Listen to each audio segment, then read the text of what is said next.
We're focusing on great board games by women designers on episode 249 of the Tabletop Bellhop Gaming Podcast.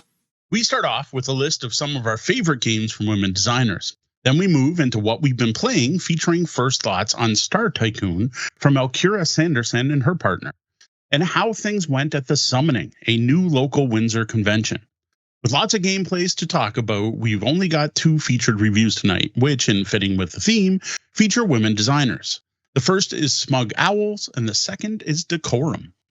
Before we get to all that, some introductions. I'm Sean, your host, and here with me we have our newest host, Deanna. Hey there to all my fellow cardboard connoisseurs. And the Tabletop Bellhop himself, Mo T.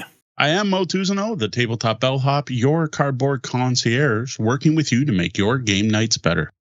This episode brought to you in part by our Patreon patrons and our sponsor, Grand Gamers Guild. Show up Wednesday nights at 8 p.m. Eastern at twitch.tv/tabletopbellhop to watch us record this podcast live. You can find detailed show notes for this episode at tabletopbellhop.com/episode 249. That's 249. Links may be affiliate links, which cost you nothing to use, but support us. Also, many of the games we will be talking about tonight, we did receive as review copies from publishers.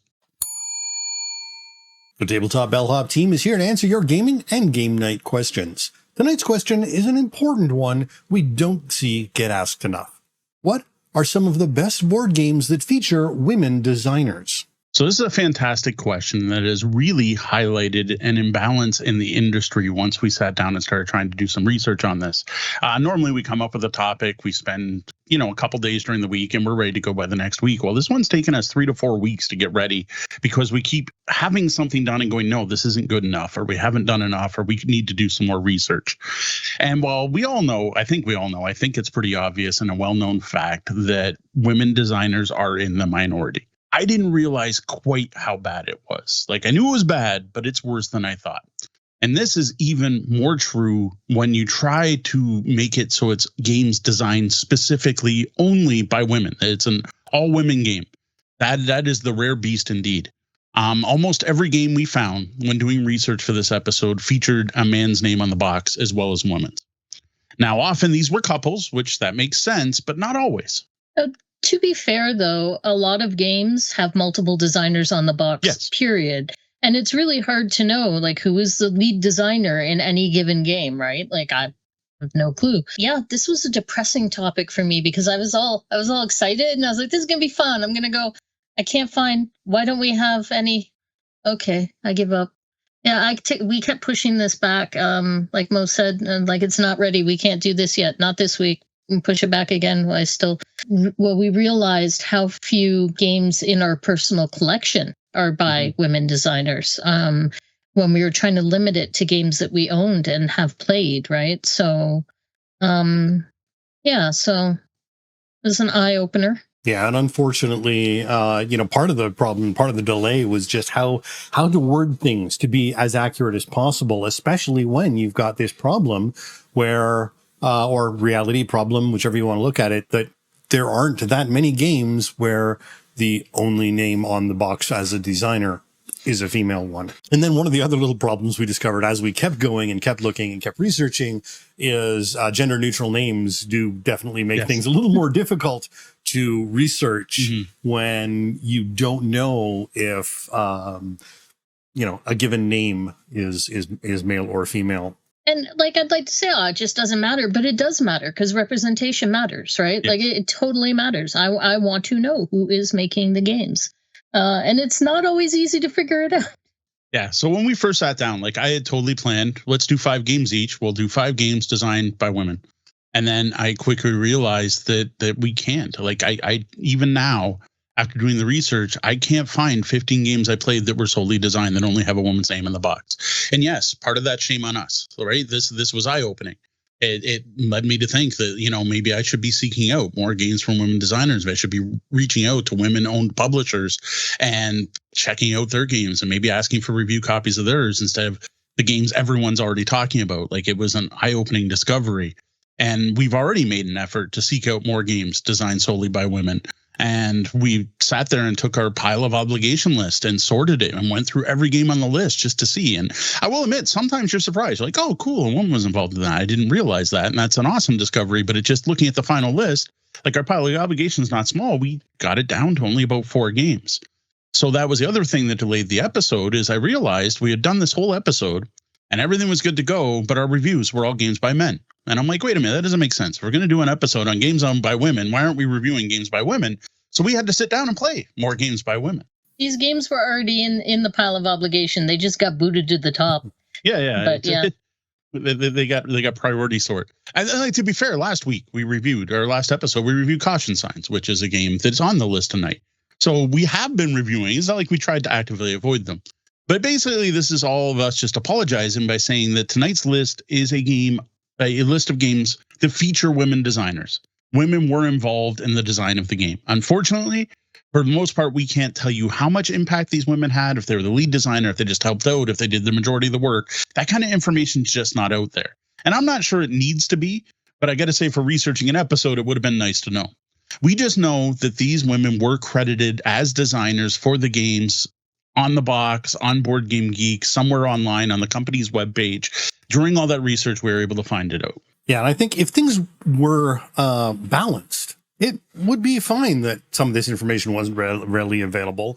If, there's female and transgendered and non-binary and Aboriginal designers were a dime a dozen and everything was all happy, that'd be great. But we know it isn't balanced. And because of that, data is the only way you can actually know how out of whack things are and how much course correction needs to be applied in order to reach some semblance of balance in the industry.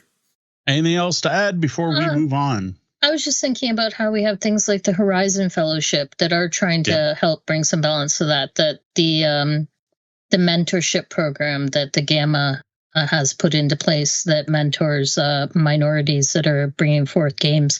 Because when we were at Gamma Expo back in March, there was a number of women designers that were coming through last year's now, Horizons Fellowship. So it would be cool to see who comes through this year.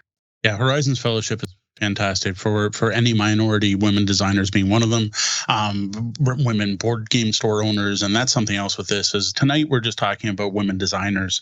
Hat tip to all the women in all aspects of board gaming, artist, publisher, designer, playtester, all of the above. Tonight, though, we're highlighting the games. As usual, this list is in no particular order. All right, the first one I thought of was Lost Ruins of Arnak from Czech Games Edition, which was designed by Min and Elwin, Min being Michaela Strachkova. You all know how much we love this game. I was reminded just last weekend at the summoning where I taught the game and just sat and watched like a sad puppy because I wanted to play, because this is a fantastic combination, deck building, worker placement, Indiana Jones, Explore the Lost Temple kind of feeling game that is just honestly one of the best games in my collection. You sat and watched so intently that Sean and I thought you were playing for like a good 20 minutes. Yeah. All right. Next up, we have Turn and Taxis from Rio Grande Games, which is by Andreas and Karen Seyfarth. Now, Karen was a developer for many of Andreas's games, and apparently that's how they met before getting married back in like 1988.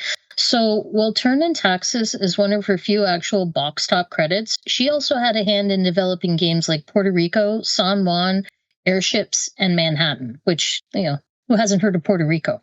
Next, I have Primordial Soup, currently from Z-Man Games. Well, not currently because it's out of print, but most recently from Z-Man Games, designed by Doris Matthias and Frank Nestle. Now, this was originally self-published by Doris and Frank under their company, Doris and Frank. It was picked up by Z-Man Games and is now sadly way out of print. They're also the team that was behind Ark, Mew and More, and Frank Zoo. This is a fantastic game about playing single-celled organisms, eating, pooping, eating other organisms, poop, and evolving through the use of the energy you get from that poop. It's honestly one of my favorite games of all time. Hat tip to local gamer Jamie for getting me into this game, as it was his favorite game of all time. That is one, it's behind D on the shelf. You can almost see it. That is a great game that actually needs to hit the table more often. Then I have Village from Stronghold Games, designed by the brands. This is a woman's name that many people do know, Inka Brand, who works with her husband, Marcus Brand. You're going to see their names all over every Exit game ever published. They are the escape room in a box murder mystery puzzle game team. But to be fair, my favorite game from them is Village. Now, Village exploded on the scene back in 2011, and it was well known for being the worker placement game where your workers die. Though the game is really so much more than that. Mostly it's a cube drafting action selection point salad with fantastic graphics, some really great mechanics, multiple expansions. This is another one I would love to get to the table again, one that's kind of disappeared from consciousness that I think could use being brought back to the forefront. And I kind of feel like Inka and Marcus like pioneered the whole escape room in a box thing. So, hats off for that too. All right, well, speaking of point salads, I have Point Salad from AEG. Now, this was designed by Sean Stankiewicz, Robert Melvin, and Molly Johnson.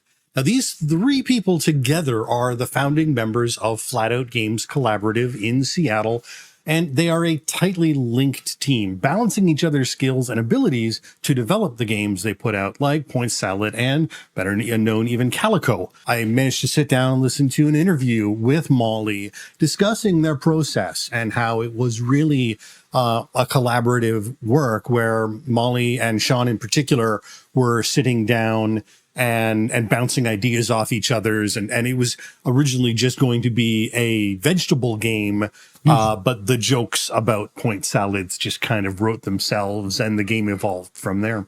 That's interesting because I always just assumed like that and Trader Mechanic and Deck Builder, the deck building game, where someone came up with that concept first of let's make the pun and make a game that fits. So that's cool to know. I didn't know that. Next one is Terraforming Mars Ares Expedition. This is from Stronghold Games or Indie Boards and Cards. I'm not sure what's on the box because it kind of came out right when those two companies merged. This was designed by Sydney Engelstein with help by Nick Little and with a hat tip to Jacob Brixelius, who designed Terraforming Mars, though I don't think he had any actual input on this particular game. Now, you're going to see Sydney's name on a number of game boxes, and I think it's just going to grow.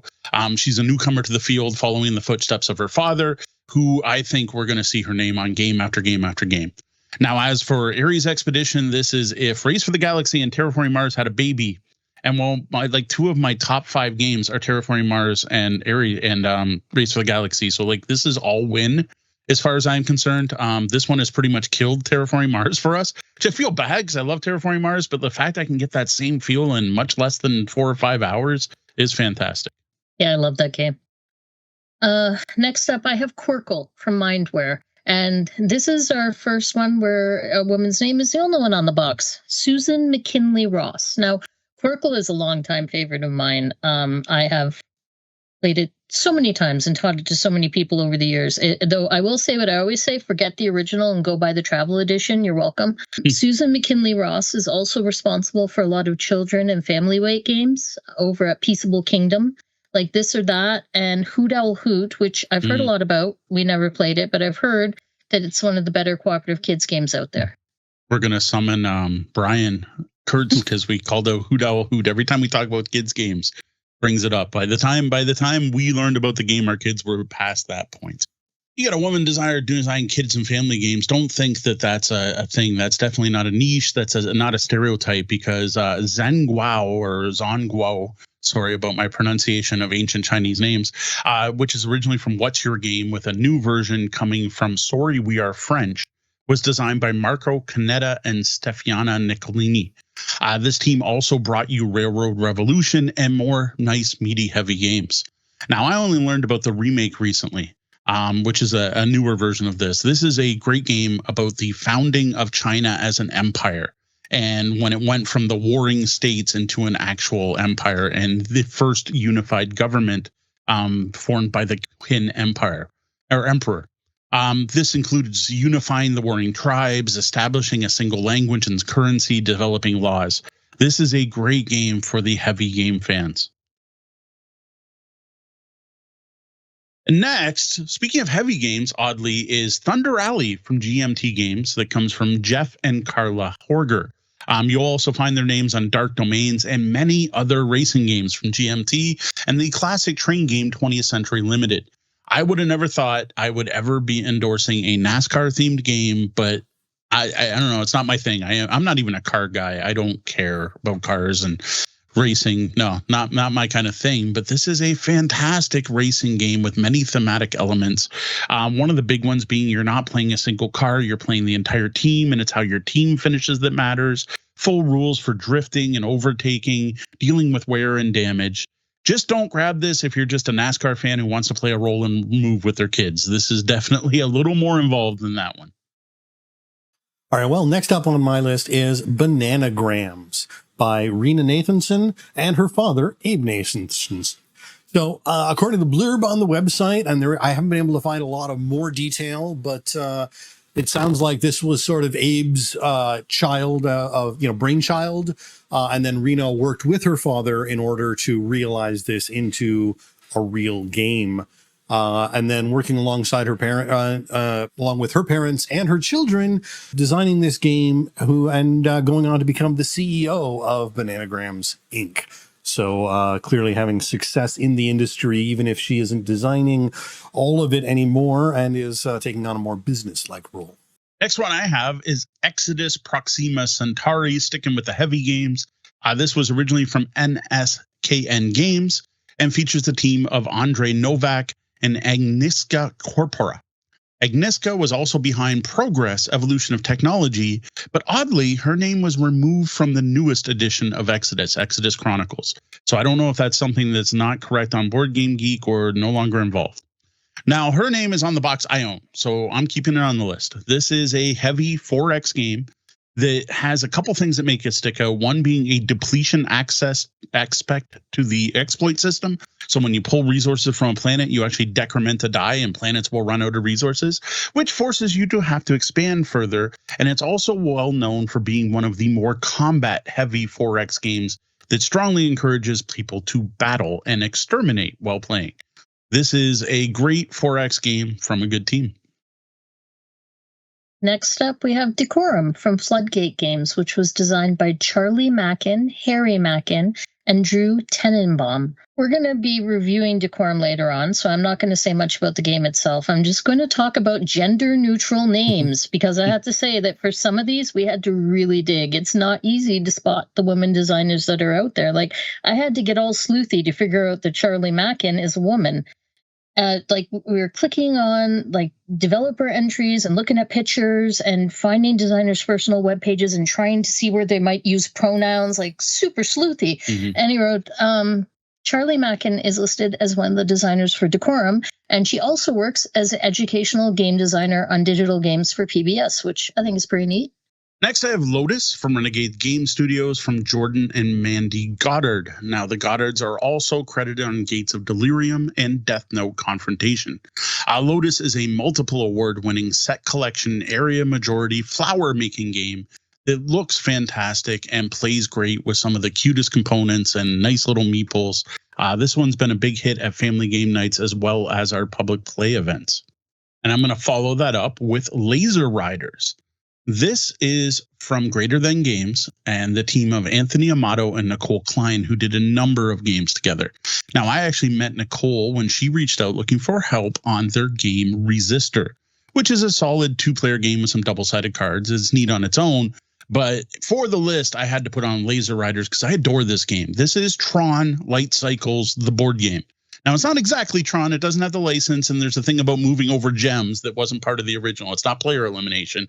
But I love this game because it took the X-Wing style route path system where you're putting out things to move your ships, but you leave them on the board to leave a trail behind you, which I just thought was fascinating. Every time I talk about this game online, people are now sharing me that people have come up with 3D print STL files for the little light cycles to make the game even more tied to its non-official theme.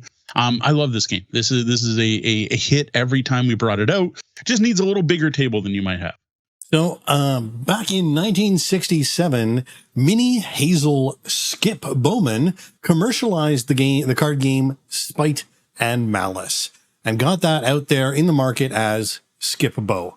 Now, this game is, again, a commercialization of the Public Spite and Malice, which is itself derivative of other card games, as everyone who's ever like flipped through a copy of Hoyle all knows. They're all the same card games going back to like one card game back in the beginning. Skip-Bo is the commercialization of that, and went on to great success even to this day, where it is being held under Mattel after jumping around through a few different subsidiaries that were bought and merged and such in the time since 1967. Now, I've got another one from Greater Than Games. So this is from Danielle Daly, Lindsay Sherwood, and Nathan Thornton, and that is Medium.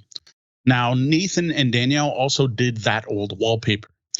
This is a fantastic party game that works awesome. And one of the things I love about this is it can be kind of a very intimate date night game for two players, where you're trying to make a connection and staring into each other's eyes. But it's also a great, huge group party game as well, where players team up with the players on their left and right to try to come up with words. And the way they're doing this is they're playing a word card from their hand. They each have a different word, and they're trying to come up with the word in the middle.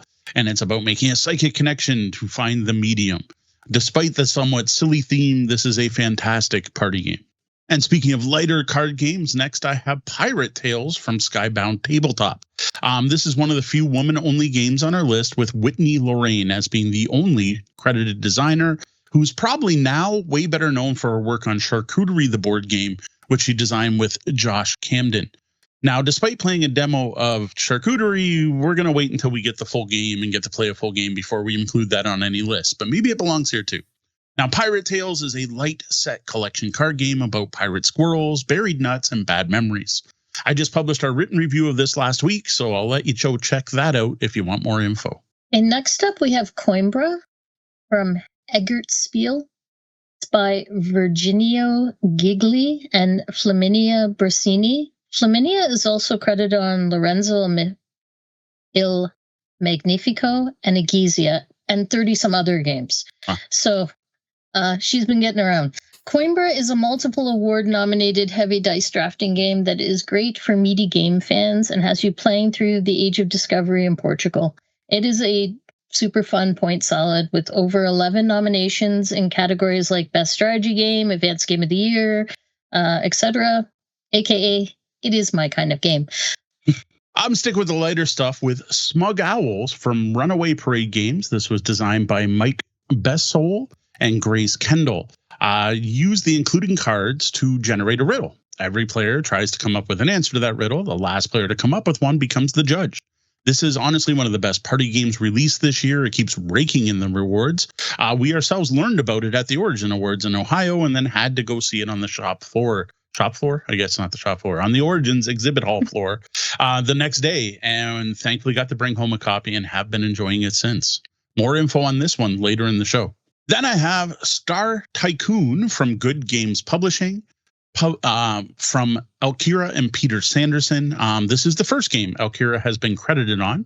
It's a late entry to this list because we only played this one for the first time last Sunday. This is extremely tight, well-designed, sci-fi themed engine builder, tableau builder with a solid market-based economic system.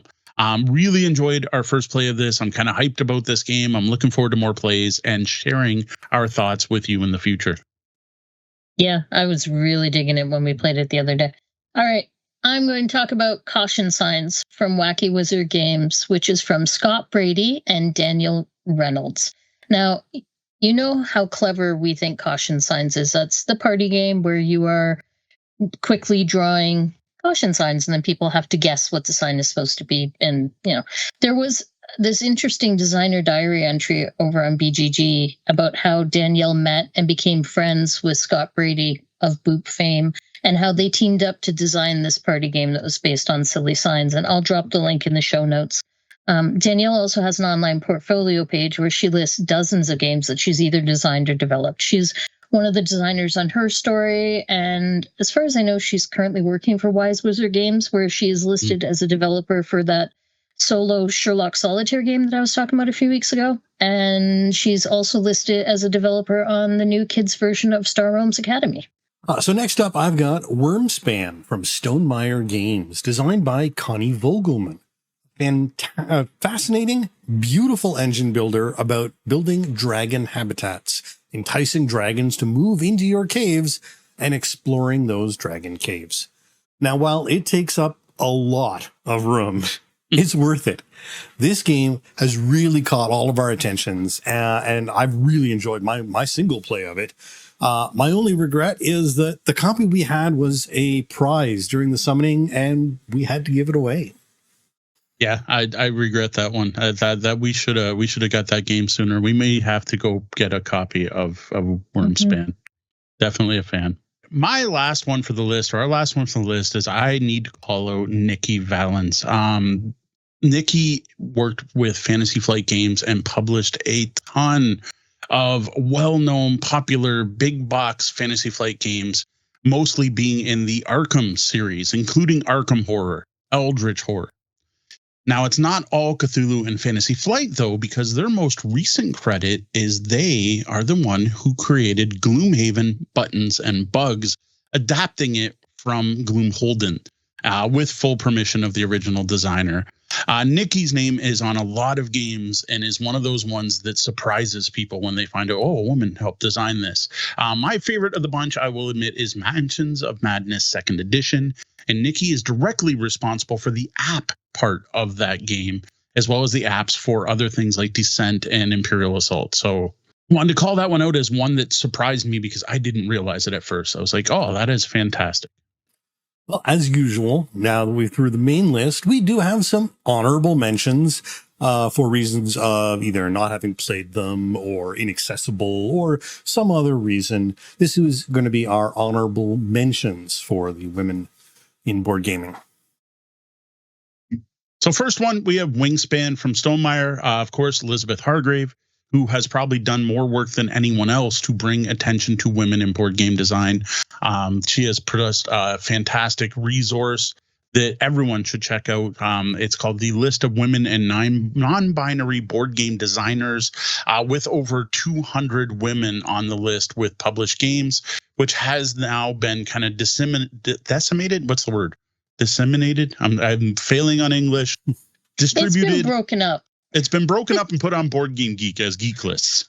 Though her website is still a fantastic resource with lots of other information there, including what you can do to make your game nights more welcoming and more inviting to women and non-binary people. So we got to call that one out. Not that Wingspan was her first game or anything like that. I think Cussy Mussy was her first. Also on Mariposas and more game designs and development on Wyrmspan. But like I said, it's the vocal being the face of women in gaming, I think, has done a lot for the industry. Next, I just want to call out one you may not realize. It kind of goes with the Quirkle thing, and that is Jenga from Leslie Scott. So Jenga was designed by a woman, which I think is awesome. Creature Comforts by Roberta Taylor. And that's from Kids Table Board Games. And it also features art from Shauna J.C. Tenney, who is a woman artist, and there are a lot of women artists in gaming. Yes. Way more than there are designers, as far as I could tell, looking at all those box tops. If you're going to call it an artist, let's just call it Beth Sobel. Probably one of the most well-known, well-regarded board game artists of all time, with over 100 board game credits at this point, including favorites like Viticulture, Arboretum, Calico, Cascadia, Wingspan, and many more.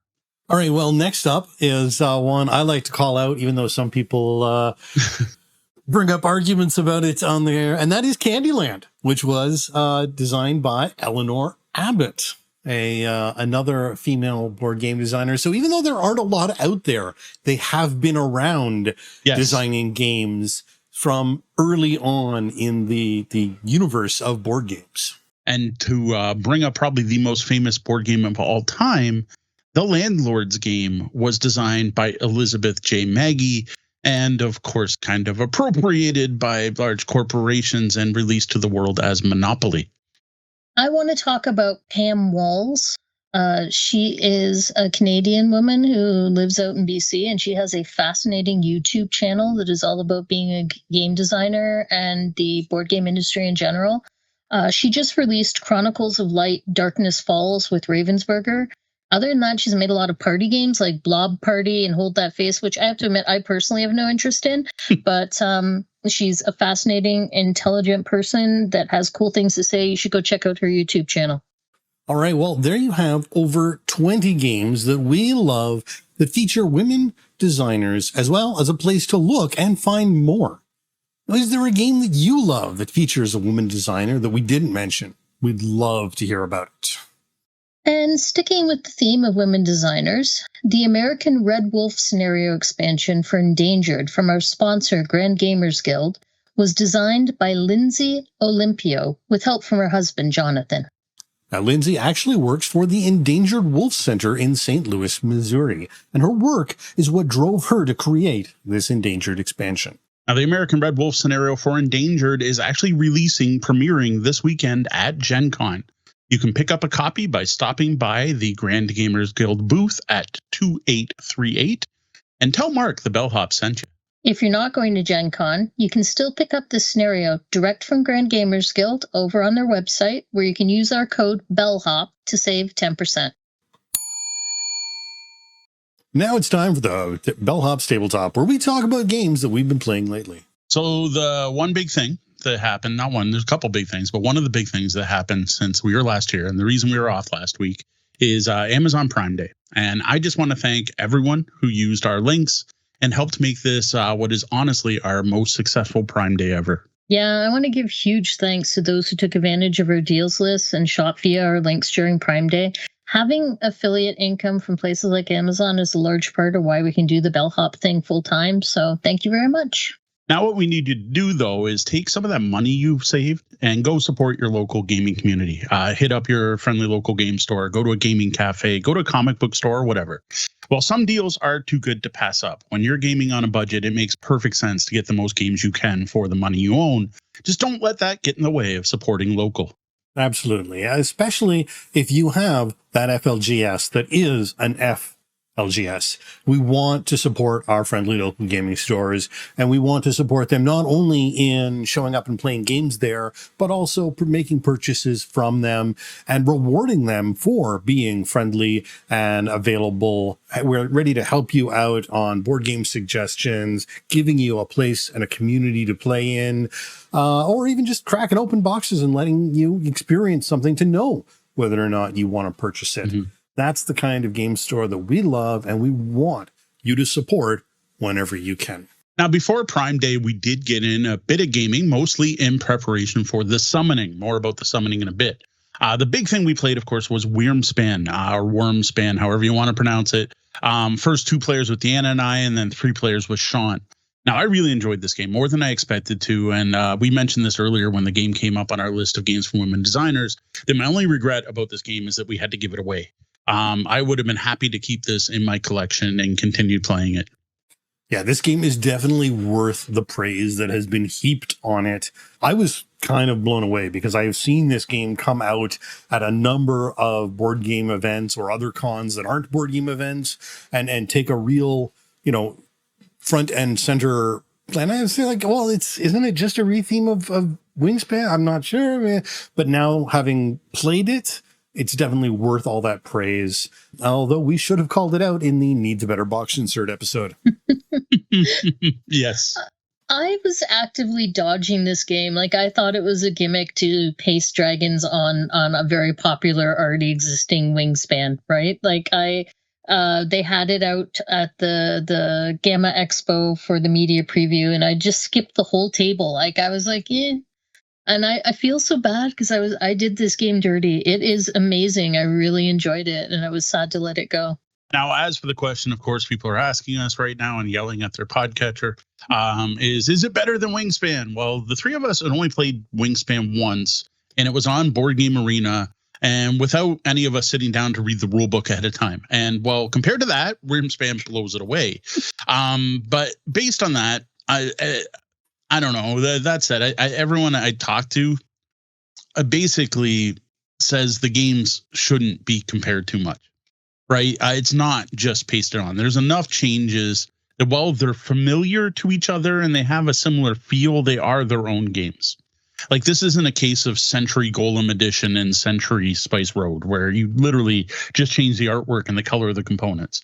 This is a great engine building game, and I just love that explore action, that whole going through the cave and activating things as you go through.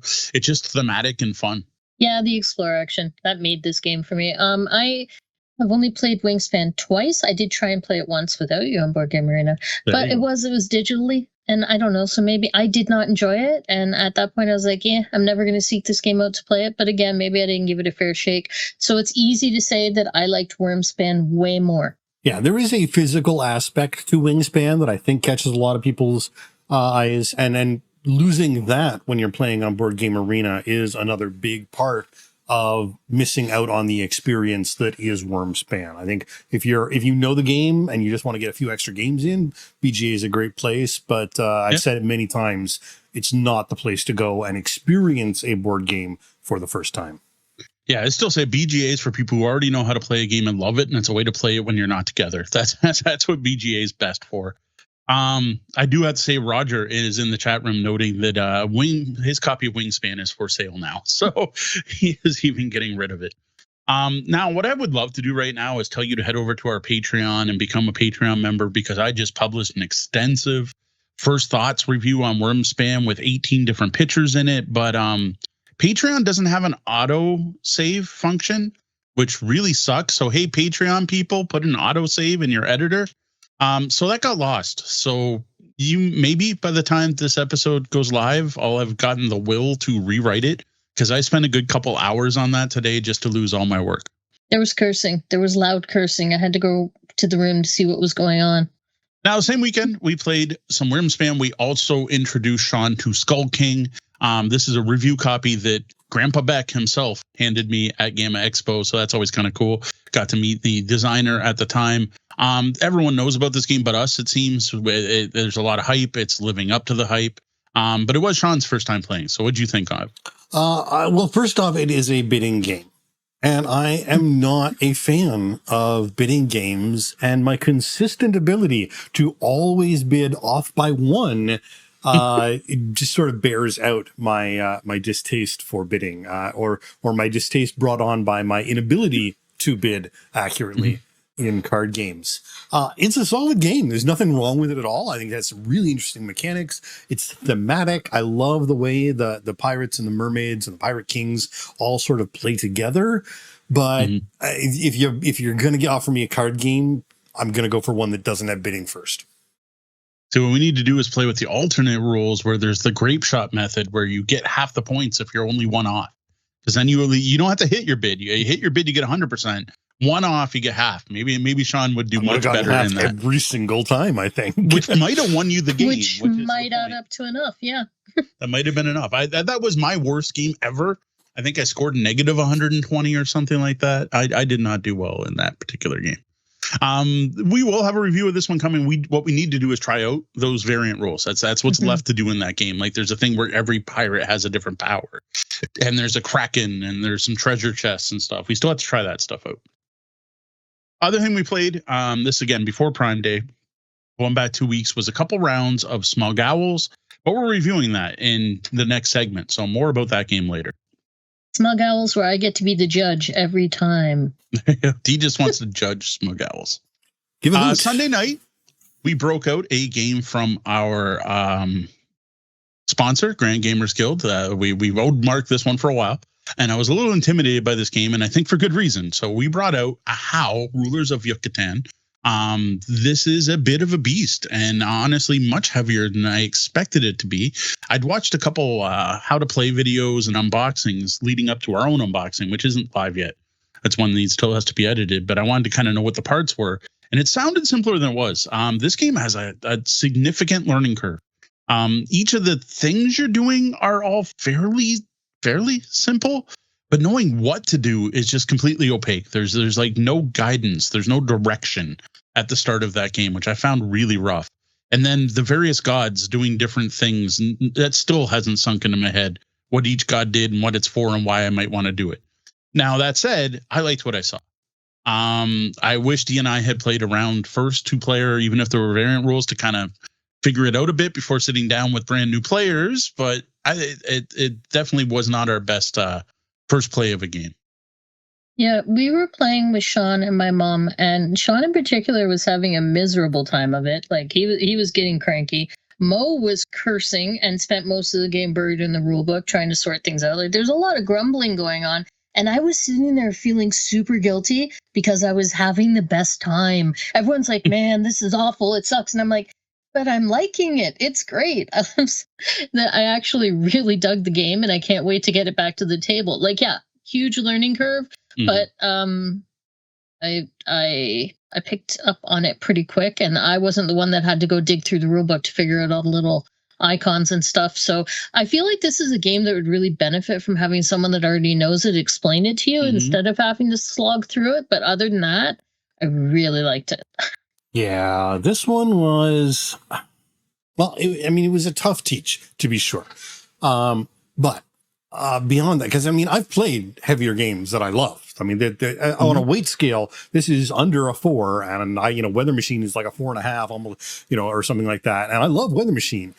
So it isn't the weight that got to me. The teach was certainly part of it, but I have to admit that while I respect the educational content and the authenticity that went into this game, and the art for the game, compared to some of the more modern design theory and paying attention to matters of visual acuity and differentiation, I felt that their reliance, or not reliance, but sort of determination to be authentic in the game sort of hurt some of that.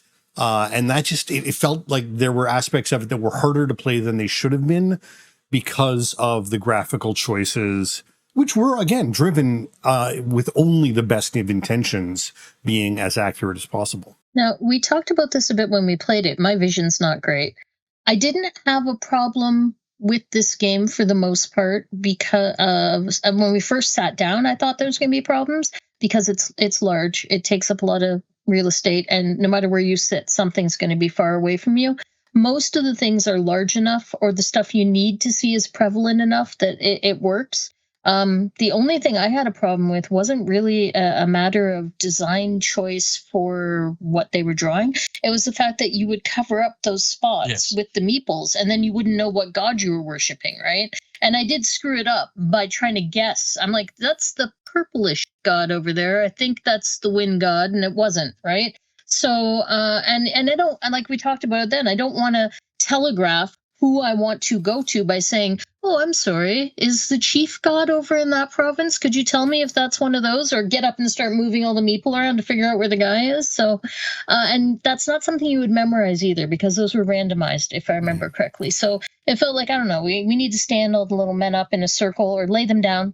Sometimes they lay down for game reasons. No, I was going to say, you can't lay them down. That's important to the game. Well, no, they do lay down sometimes for in-game reasons. But we need them all in a little circle around the outside edge or something. I'm not sure what the answer is there. I'm going to put them on risers from the Starship one there. Oh, there you go. Yeah, it's interesting because, again, 2 of the symbols for the gods, it was the god and the god with the chin strap were how I remembered them. And the god with the chin strap was different because he had there was some sort of thing coming off what looked like his chin, but otherwise they were kind of similar. And so if they were too covered up, unless you could see the chin, it wasn't always easy to tell the difference. But also because of the borders of the 6 areas on the map were very sort of overlapping. And it's really well explained why it was like this. But it also made it sometimes hard to differentiate. Oh, well, am I in 4? Am I in 5? Oh, if I'm getting kicked out of 4, which zones can I actually move to? Because there are all these rules about, where you can escape to and flee and where things take effect and the overlapping of areas. It just felt a little much to me. Now, after Prime Day, Deanna and I did take one night off, involved some date night gaming. This included a couple of plays of Centurion, which I am still loving. It's great. I'm finally getting a little bit better at the end game and getting a little bit better at using the formations to do cool things.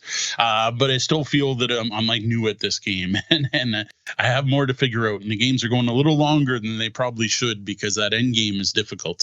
I think it's the formations aspect that makes me love this game so much.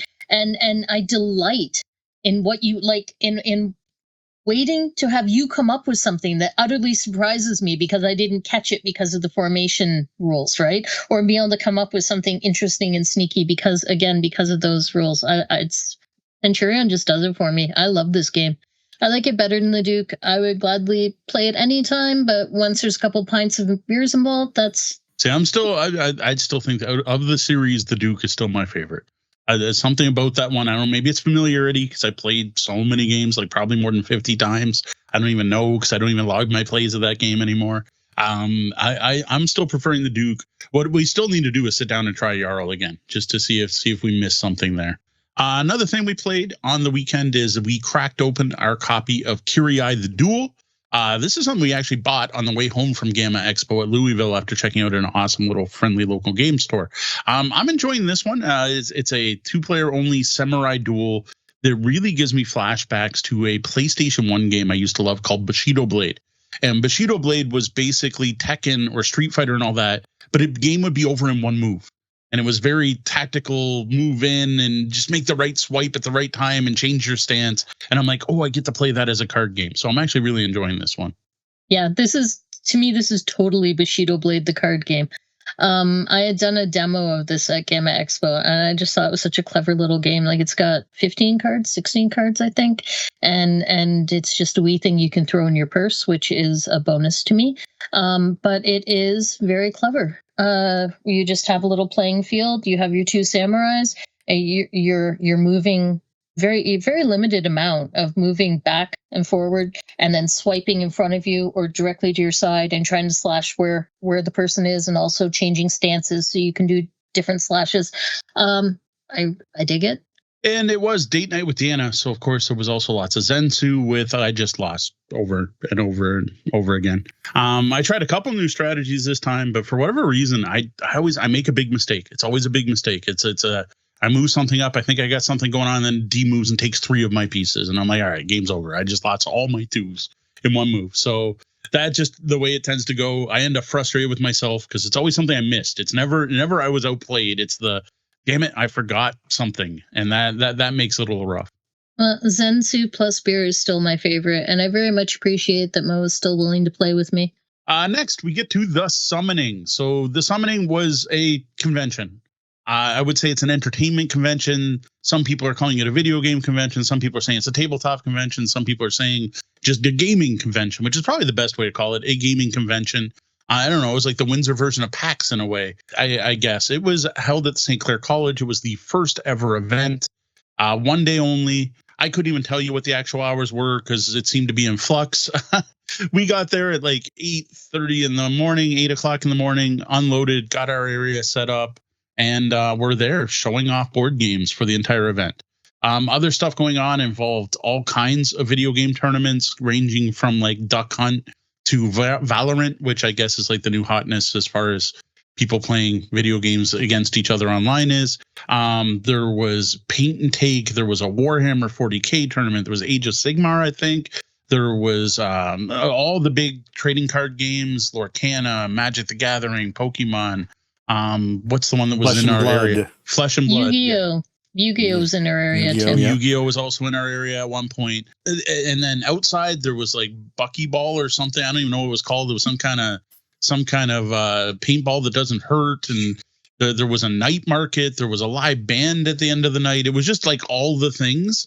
And for all that stuff, it just kind of worked, which I thought was awesome for something that had less than a year's worth of planning in a first time event.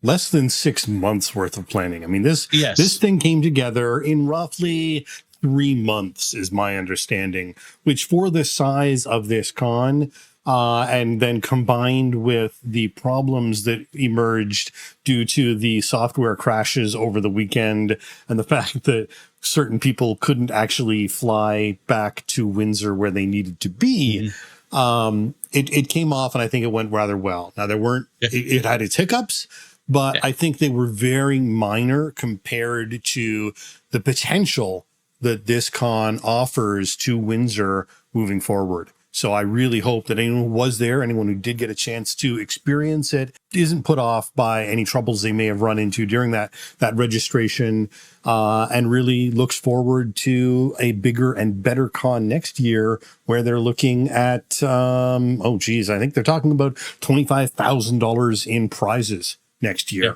Yeah, I'm hoping this is going to be the event where we try to convince people to come to Windsor. They had rooms at St. Clair College, and maybe we can have can get to meet some of our fans, because there'll be a good enough reason to come to Windsor besides the pizza and us.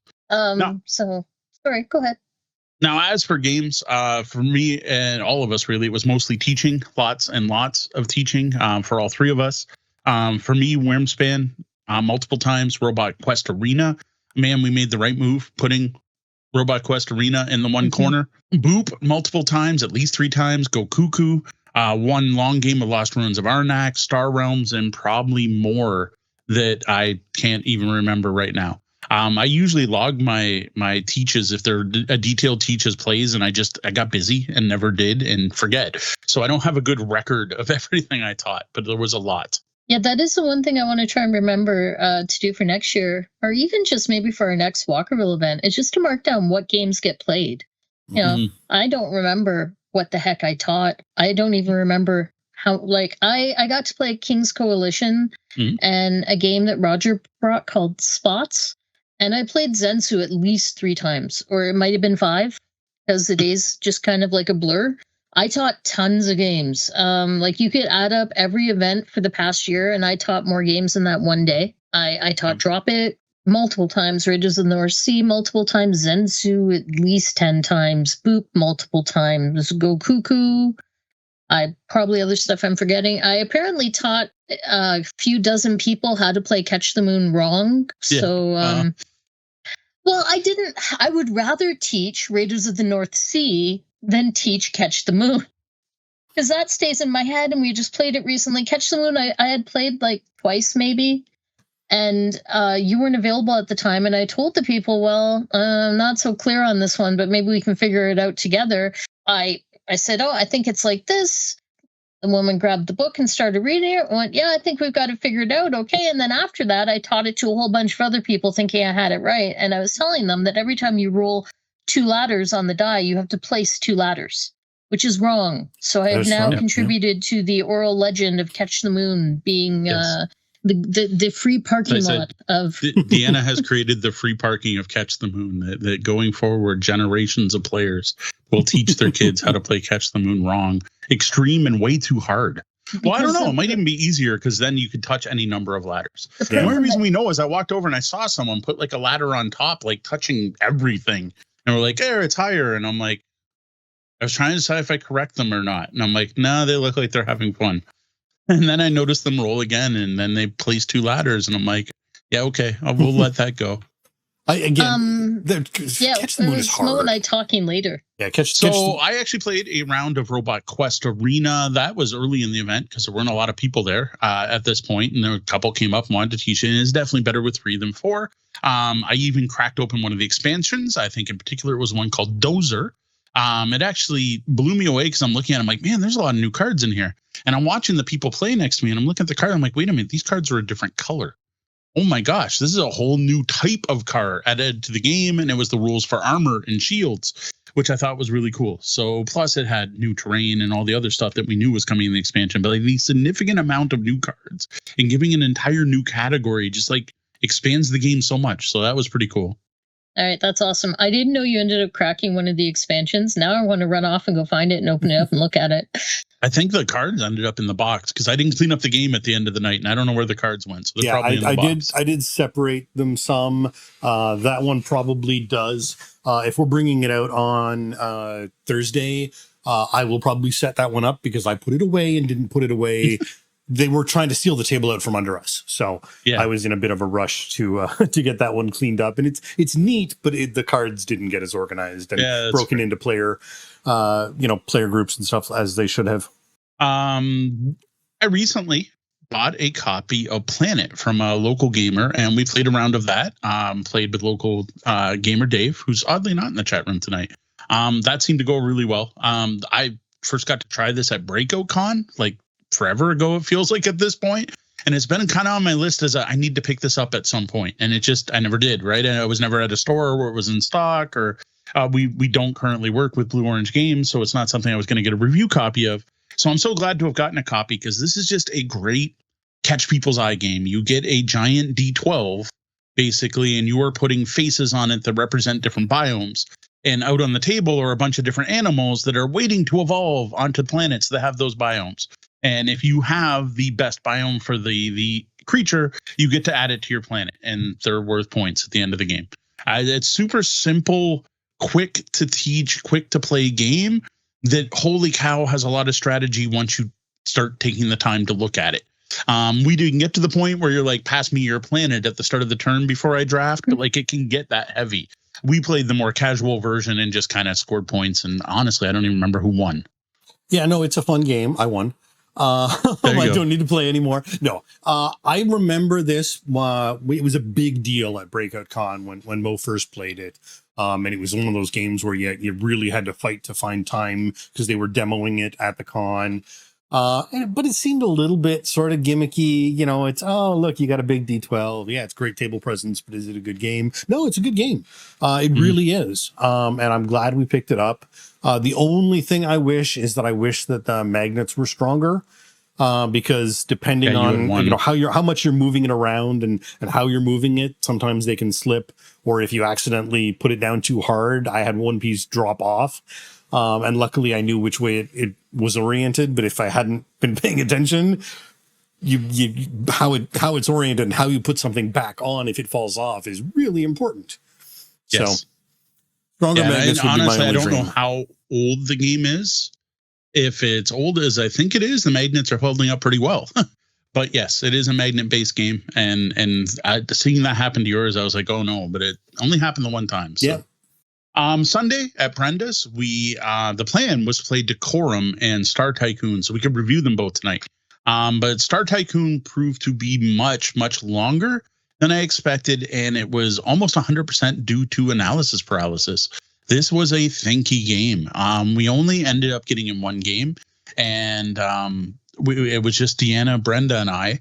I think we all liked it. Like, we showed Brenda a how last week, and Brenda very much had I don't like heavy games thing going on. This is too much for me. Meanwhile, I don't think Star Tycoon was any heavier than, or even that much lighter than a how, but she was loving it. So this is just a really solid game. Alkira Sanderson and her husband would have been perfect to go with tonight's topic, but maybe we can get to it next week. What I will say now, this is a very solid sci-fi resource management, engine building, tableau builder with some economy going in there. Kind of felt like Splendor Extreme to me. Not extreme as in you played wrong, but just the way the engine building worked with 3 columns of cards of different strengths. And the first column gives you 1 resource. Second column tended to give you 2 resources. Bottom column was worth a lot of points. So it kind of had that feel going to it. And it even had the rule where you can reserve a card. So that to me just kind of felt like it. But, you know, I've mentioned many times in the show, I'm not a huge fan of Splendor. I'm kind of sick of it. I'm not sick of this. This was excellent. Now, I will say the market didn't seem to play as much of an impact as I thought, but we played once. Like, that could have just been a fluke. Maybe because Deanna happened to be playing the Ferengi-like race where she could avoid the market whenever we wanted. I don't know. Biggest problem, though, was the AP. Like, I will never play this with our daughter Gwendolyn. Like, until she gets past her current must figure out every possible strategy, then I don't know. Like, even Deanna was having a hard time with AP on this one. Well, I loved it. Like, I really enjoyed this game. Honestly, I was so engaged in the game that I didn't even notice that I had gone into AP mode. Like, usually I have this AP guilt meter that goes off, and it didn't even register. When you were telling me the next day that the game ran long because of me and because I had bad AP, I was like, wait, what? No. Oh, did I? Yeah, maybe I did. There was a lot of people standing and leaning over the table. Yeah, it's interesting. This game, it is significantly lighter than a how, though. It's a 2.78 versus a 3.66 for a how. So it's last game plays since we were last here is actually quite a few plays of Decorum, but we're also reviewing that tonight. So we'll save our thoughts for not long at all. Here is a fascinating concept: a riddle-based card game where the riddles have no answers. It's up to the players to come up with their own answers, with the slowest to react becoming the judge of the other players. Welcome to our review of Smug Owls. This Origin Award-winning party game comes from Runaway Parade Games, who we have to thank for hooking us up with a review copy. It was co-designed by Grace Kendall and Mike Bessel. You may also know Grace from their Roll and Write games included in Dice and Ink, a roll and write anthology. Smug Owls can play with up to 15 players, but you need a minimum of 3 for the voting system to work. It's listed as ages 8 and up, which seems about right. Games are quick, usually clocking in at well under half an hour. I would even go so far as to say maybe within the 20-minute mark. Physically, Smug Owls comes in a small 2-deck card box stuffed pretty much full of cards. The cards feature cute owl artwork on one side and plain black text on the other. There's a short 6-panel rules pamphlet. The rules are clear, well presented, and easy to learn. Finally, there's a Smug Owl standee. So set with the game by drawing 8 conjecture cards and placing them face down between a split stack of the riddle cards. Place the what card at the left and the question mark card on the right. Each game, in each of the game's 8 rounds, you'll flip up 1 card from each of these 3 decks in order to form a riddle. Once the riddle is revealed, players need to each come up with their own answer. When you have an answer, you just slap your hand on the table. The player who was stumped the longest, the one who slapped the table last or not at all, becomes the Smug Owl for that round. Now, in the order that they slap the table, people say their answers and the Smug Owl player judges them. They take the 3 cards that were revealed that round and distribute them to the players as points. They can do this however they want, awarding more than 1 card per player if they wish. Continue like this till you've played through 8 riddles. You'll know because you'll run out of conjecture cards. And everyone counts up the cards. Player with the most cards wins. That simple. That's it. You reveal a riddle, come up with an answer, the slowest person becomes the judge, and repeat. There's also some recommended variants in the rulebook that include tossing out the score, using a timer, plus the game comes with plenty of blank cards, so you could add your own conjectures and other words to your riddles. And the deck is already very well crafted for a huge variety of riddles as it is. While some might be wacky and thought-provoking, every card combination will work. Now, one of the great things about Smug Owls is that it plays exactly like it sounds. You do what we just said, right? It works. It just works. The pitch for the game pretty much explains the entire game. Randomly generate a riddle, everyone guesses the riddle, and you get points. Like it's just as fun and works just as well as it sounds. The key to this, of course, is the decks. The decks they created and just how well they work to come up with interesting riddles every single time. Yeah, this game is exceptionally clever. It is such a simple mechanic, and you just get such consistently interesting results. Yeah, I think its biggest failure is that it doesn't stand out as a game on the table until you get a large group slapping the table and laughing out loud at their answers. Now, I was pleased to learn this game actually plays really well with few players, because usually if you've got a game that plays more than 10 players, they don't really work well with only 3. I actually really enjoy how intimate, I guess is the right term, the game plays with a smaller player count and just how cutthroat it is. Because the fewer the players you have, the quicker you have to be. You need to slap that table quicker. Because if you have more players, you can assume someone's probably going to be slower than you, especially when you're playing with 15 people. There's not that rush. But when there's only 3 of you, you really got to come up with something quick. I think at the lower player counts, the first thing that comes into your head has to be what you go with. You don't have that thinking time, which again could be a downfall for some people. Well, I do worry about the chance that people might start feeling bad if they are always the slowest. Yeah. There may be some hesitance for people to feel dumb or incapable if they can't think up the solution to a unique and random riddle that doesn't have an answer. Even if it is silly to feel that way, it isn't wrong if you do feel that way.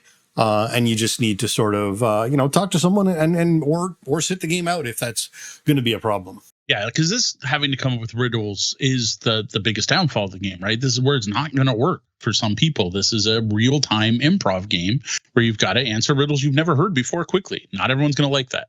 Yeah, and that's where the game falls apart for me. Like, I admire it. I think it's brilliant, but I don't enjoy that quick under pressure aspect. I know one of the ways they were demoing it at Origins is they had a riddle posted to a board and people were pinning their answers to it, and then they were going to pick their favorite answer at the end of the day.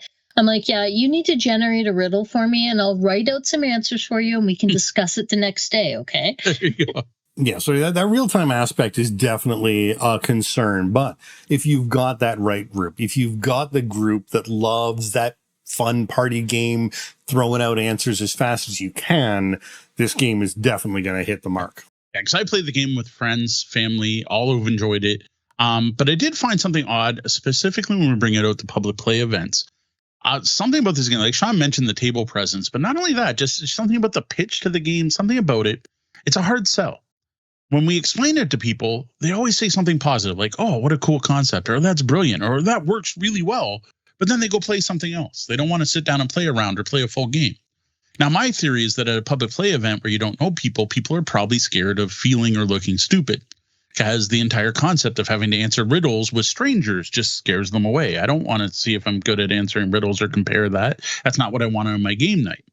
Now, that said, once we do get a group playing, other people often come up and watch and then ask to play, like, oh, can I get into the next round? It's getting the game going that is harder than I expected. Yeah, it's kind of weird. Like, when we brought this home from Origins, I thought for certain that it was going to be a hit at public play events, but no one wants to play.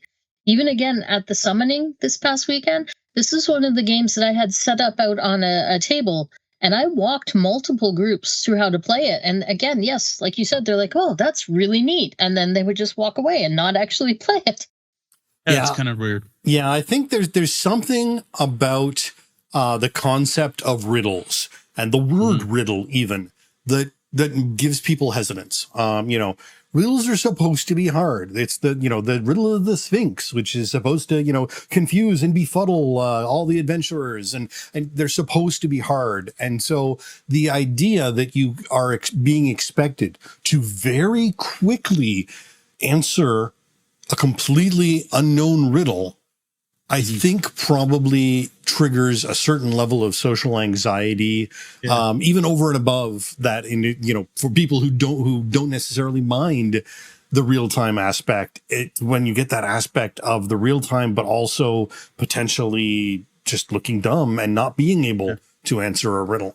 All that said, overall, I would say this one's been a hit. Now, it may take some convincing to get people playing, but every group I've actually gotten to sit down and play through the 8 rounds has loved it and enjoyed it and talked about playing again. Though I will say, we usually play 1 round. This isn't a game where you're going to play it all night. We're just going to play multiple rounds of Smug Owl. You're going to play that 8 round, and then you're probably going to go off and play something else. So because of this, and now knowing how hard it is to get going, we found this one's a good filler. And also something really good for at the start of the night, especially if I'm hosting a public play event and people show up partway through the night where there's already people playing games. It seems like a good way to kind of introduce people to, hey, here's the night, here's a game, let's play a game together, let's get gaming, and kind of get that initial icebreaker out of the way so that once you play one game, it's more easy to then move on and play another one. And I really do love like the bizarre, out of the box, completely out of left field stuff that people come up with. Like it's good for a giggle, or you go, oh wow, that was clever. And what's really interesting that I found is you expect, because again, these are completely strange and bizarre combinations. What is something that has color but also can be eaten quickly? Things like that. And you'd expect, if to have 4 people there, 3 people are going to slap the table and have 3 completely different answers. And yet in some games we have had the same answer being shared, which is just as intriguing and interesting and amusing an experience as, someone coming up with something completely off the wall and unexpected. And I will add, you don't have to take our word for it. The only reason we know about this game, well, we might have learned about it some other way, but the reason we know about the game is we were present when it won an Origins award for the best party game of the year. That's what made us decide to look into it more. Was also named a Polygon best game of the year and is an American Mensa recommendation as well. So it's not just us that think this is a smart game. Yeah, we were at Origins and I was on the floor in the expo hall by myself, and I walked by and I happened to watch the designer teaching this game to some strangers. And then I went and grabbed Mo and came and brought him back and said, you have to try this. Because it's a brilliant game. It's such a unique and just clever mechanic. Mm-hmm. So if you and your friends love riddles, just pick this up. Like, come on, it's the riddle game. The fact everyone's coming up with their own answers is absolutely fascinating. And the fact there's no wrong answer, or honestly, there's no right answer either. Like, there's no answer to these riddles. It's not like you say the riddle of the group and then you look up the answer in the back of the book. That's not what this is. Jumping back to episode 242, Getting to Know You. I also think Smug Owls would be a great get to know you game because of what G and Sean were just talking about. That whole fascinated by, wow, you guys are totally on the same page. Like, that's 3 times. We were playing this with Roger Dodger Games, and I think me and him said the same answer 3 times. And I'm like, now we got to move over and play medium because we're obviously having the same wavelength here. We made a connection here. And then there's the whole justification for the answers. Like, why would you say that? And the person kind of explains it, right? To me, that's what you want in a get to know each other game. And totally, if we had played this before we did that episode, this would have been on my list, possibly up near the top. If your group loves quick reaction games, slapping card games, improv, thinking on their feet, Smug Owls will be a good fit. On the opposite end, if having to come up with answers off the top of your head quickly and faster than other players sounds like anxiety in a box, you will want to skip Smug Owls. Now, for general party game fans, and honestly, people like me who host larger public play game nights, it's always great to have a game that plays up to 15 players, especially one that's this easy to teach. And to be fair, 15 players seems pretty arbitrary to me. Like at Origins, Deanna mentioned they put up 1 riddle a day and had people post their answers on Post-it notes. There must have been thousands of people potentially playing Smug Owls that day. Then they go through their answers at the end of the day. And I was also thinking, you know what? Like, if I was still had the office job I used to have in quality, this would be a game I play with fridge magnets. Like, I would put the riddle up on the fridge at one day, and at the end of the week, everyone can Post-it note their answers. And I think that'd be a fun way to play the game. Do you enjoy riddles? What's another game that features riddles that you enjoy? I can't think of many riddle-based games myself, so we would love to hear your recommendations. Comment wherever you found this review or start up a discussion on the Tabletop Bellhop Discord. What needs a coffee if it finishes a review? Well, if you answered the Tabletop Bellhop, you're getting all the cards this round. Then you can head to coffee.com/Tabletop Bellhop, that's KO-FI, and help us out by buying us a coffee. Decorum is a cooperative game of passive-aggressive cohabitation. Can you all agree on what goes where in what color and style? We have Floodgate Games to thank for Decorum and for hooking us up with a review copy. This home decorating board game was designed by Charlie and Harry Mackin with help from Drew Tannenbaum. This is the first game from this trio who also worked together to create the Movin' Out expansion. Now, we're only talking about the base game tonight, though.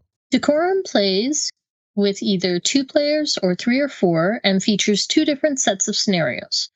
One set is a 2-player campaign meant to be played in order, and the other set is for 3 or 4. Each scenario takes under an hour, and we've been finding that we often will play more than one in a single sitting.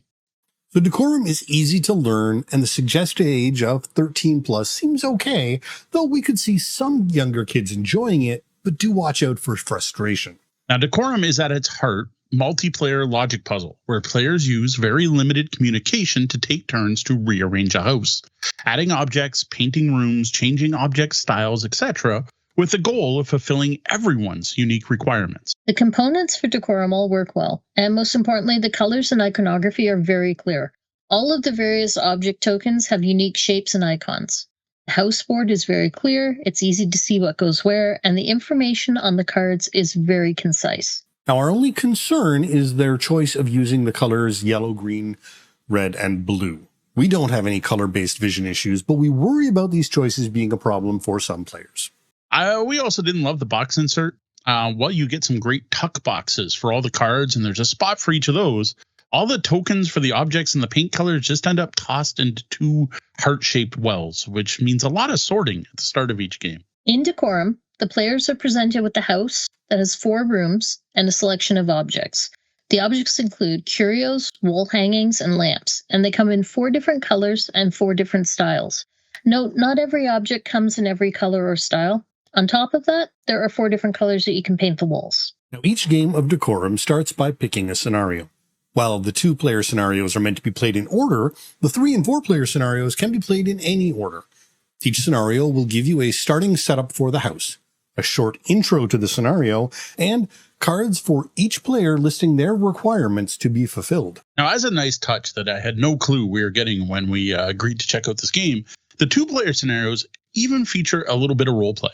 Each player takes on the role of a specific character, and when you get your card, you get that character's name and a short introduction that you're meant to read out loud.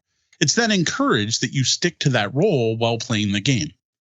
Yeah, I missed that aspect in the 3 and 4-player version. I was sad It wasn't there. Now, when you're playing, each turn 3 things happen. First, you get to change something in the house.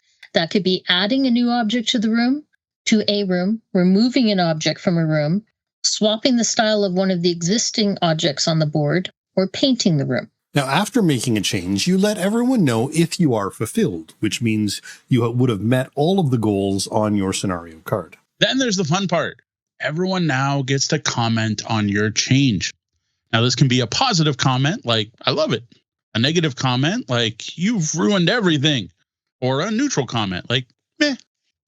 If other players are fulfilled at this time, they'll call it out. And if all players are fulfilled, you win. The key here is you can't communicate anything about your actual desires. You got to remember, this is a game about passive-aggressive cohabitation. If you could all just share what you want, it wouldn't be much of a game. Well, you can say, I hate that new lamp. You can't say, I liked the last one better, as that would give away a bit too much information. Now, to help you along the way, after so many turns making changes, you get to have a heart-to-heart in a 2-player game or a house meeting when playing with more. This lets players share one of their goals, hopefully making it ever easier for everyone to get on the same page. In the end, you've got 30 turns to solve the puzzle so that everyone's happy. If you want to compare how you did with others, there's a point-based system based on how many heart-to-hearts meetings you had if you did win, with you scoring 0 if you failed to get the house in shape after 30 turns. Another thing we didn't know when we were first getting into Decorum is that there's a slight legacy element.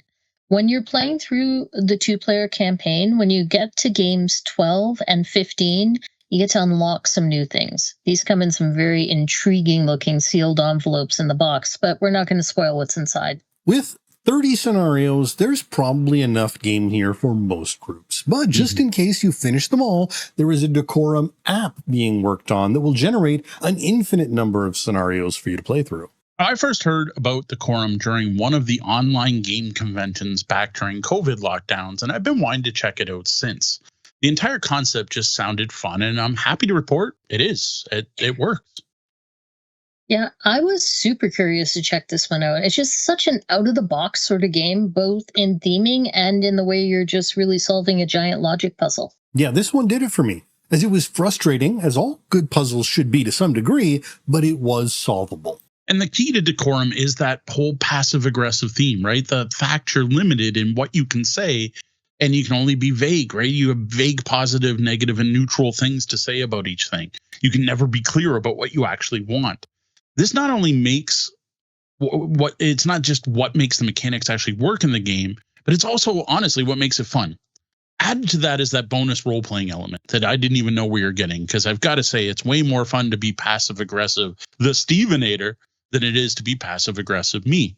Plus, that also helps alleviate hard feelings and possible hurt feelings, because you've got that layer of disconnect between the players when you're playing a role. Yeah, that little 2-sentence blurb and the name on the player card added some fun to the game, and being able to complain in character makes it feel lighter, less like I'm taking an actual jab at my spouse. Yeah, it's interesting. I think it's really hard to explain just how difficult this gets, where at sometimes, in a 3-player game, depending on how heart-to-hearts go, you could have, 6 or 7 different objectives that you are trying to match.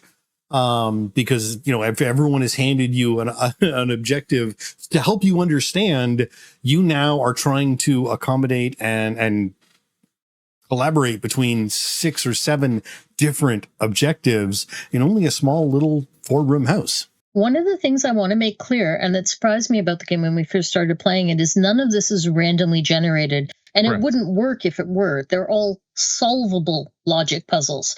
And that's why everything is preset and there is a limited number in the box. Another thing I want to do is applaud the designers for the diversity in the roommates included in these scenarios. There's couples, friends, diversity, a variety of different relationship types presented, and it's all done like without fanfare. It's just there. And I love it. Yeah. Now, one thing I'll note is that there is a slight benefit to those who've played the game already. More, you will learn the colors and the shapes and the icons better. It's not hard and it's all right there for you to see, but a little bit of familiarity helps you speed up your play, be able to sort the terms the game will be using, like warm and cool and things like that as it relates to the 4 colors and the different shapes that are available. So to be fair, in the game we played, that was the first time we ever saw warm and cool. So there was no familiarity there for any of us. Now, one potential downfall of this game is that after you played a scenario, you can't really replay it. Now, I say potential because I've got to say, after playing a bunch of games over the last week, I doubt I would remember anything any of my partners required in any of the scenarios we played. But they are designed to only be played once, and it is a puzzle, and once solved, so you may find it a little easy the second time. What I do recommend, though, is if you do replay, just play the same player number, because that's how the cards are divided up. Because you look at that card a lot and focus on it while you're playing. You're much more likely to remember what your requirements were than what another player's were. Personally, I am really looking forward to that app. I was bummed that when I went to grab the app, and I thought maybe when we show Sean the game, we'll show him one from the app so we could try it out.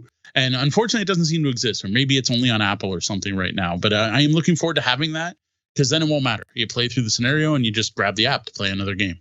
Look, you give me a couple of weeks and I guarantee I will have forgotten how many lamps were supposed to be on what side of the house in game number 3 or whatever. The one nice feature about that replayability is not only are the player cards labeled, player 1, player 2, player 3, but they're also colored. So it's really easy, especially for the 3 of us.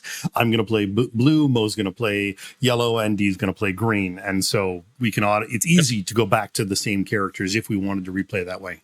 And just a note on player counts, I love it at 2. I think it's a fantastic couples game. I think it'd be a great date night game.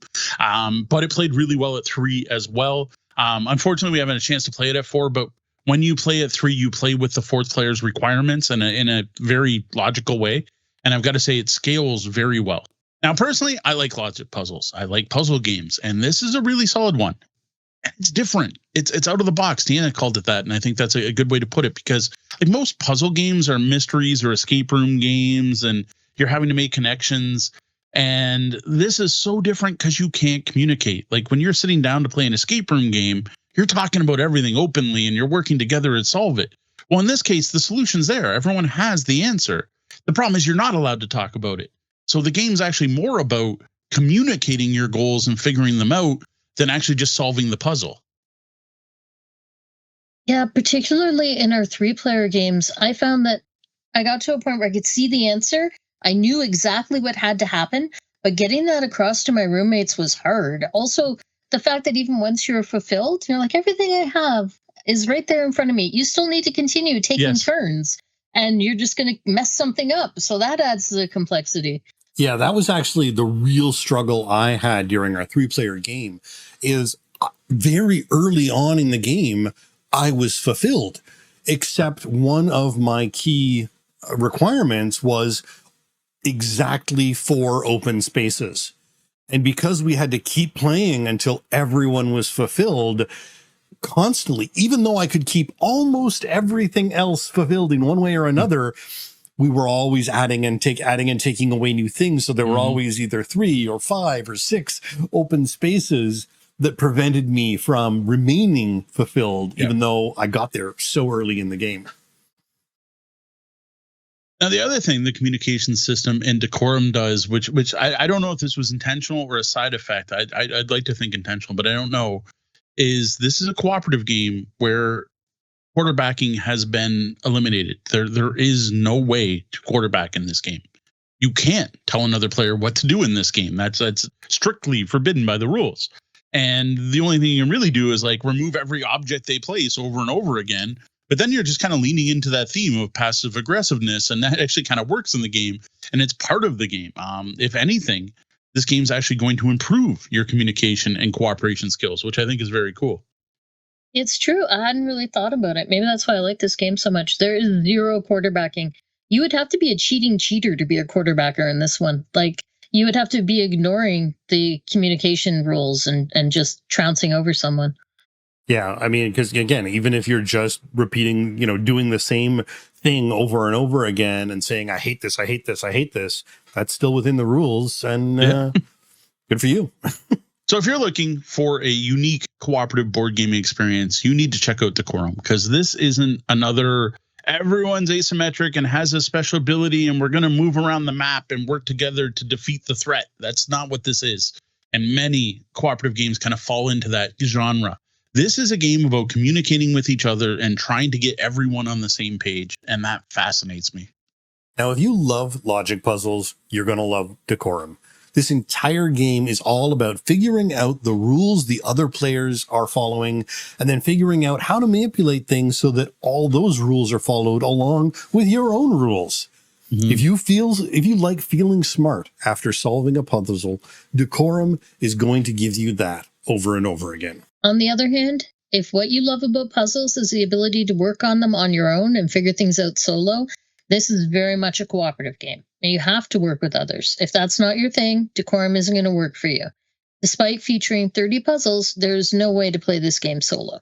Now, the group I want to try this game, and this is me trying to advertise for them, I guess, is I want people who say they hate cooperative games to try this, because it's completely different from any other I played, and the complete elimination of potential quarterbacking. You never have to worry about someone else telling you what to do. And there's no way for one player to go it on their own or try to do it all on their own. Plus, there's no room for that chaotic player who's just trying to disrupt everyone else. It just doesn't happen in this game. It doesn't work. If you're playing the game, you have to be working together. Plus, there's no hidden traitor. So I got to say, as soon as I typed that out in the show notes, I was like, Decorum with a hidden traitor. That'd be interesting. And with that, I am fulfilled. Yep, me too. Yeah, this review looks great. Great job. Got everything I want. At this point, I think I have to stop saying that I don't like cooperative games. Maybe I should swap it to I only like certain styles of cooperative games, like Decorum here. What's a genre of game that you swore you didn't like only to be proven wrong time and time again, and eventually happened to admit that maybe it's only certain games of that type that you don't like? Leave a comment wherever you found this review, or hit us up on the socials where we can be found everywhere as Tabletop Bellhop. Well, that was the double bell. That means our shift's coming to an end and we're going to have to lock the lobby doors. Before we start locking things down, let's take a moment to thank a selection of our Tabletop Bellhop Patreon patrons. Roger Malosh, thank you. David Miller Jr., thank you. Ron F., thank you, Ron. Kat and Tori Domey, thank you, Domes. Thank you to Jeff and Sheila Seuss. Brian Kurtz, thanks for all your support over the years. Well, your first stop to finding us should be at tabletopbellhop.com, but we're also all over the web as Tabletop Bellhop, one word, and on your podcatcher of choice as the Tabletop Bellhop Gaming Podcast. Yeah, check out that webpage, because we're not just a podcast. And you can get even more Bellhop by joining our Patreon patron. Get access to our weekly show notes, bonus audio, outtakes, first thought reviews when Patreon doesn't lose them, and more. And if you dig the podcast, be sure to subscribe on Spotify or Apple Podcasts or wherever you're listening. If you're already a subscriber, how about leaving us a review and help others discover the show? That's all for us for tonight. For the Tabletop Bellhop Gaming Podcast, I'm Sean. I'm Deanna. And I'm Mo. Thank you. And game on.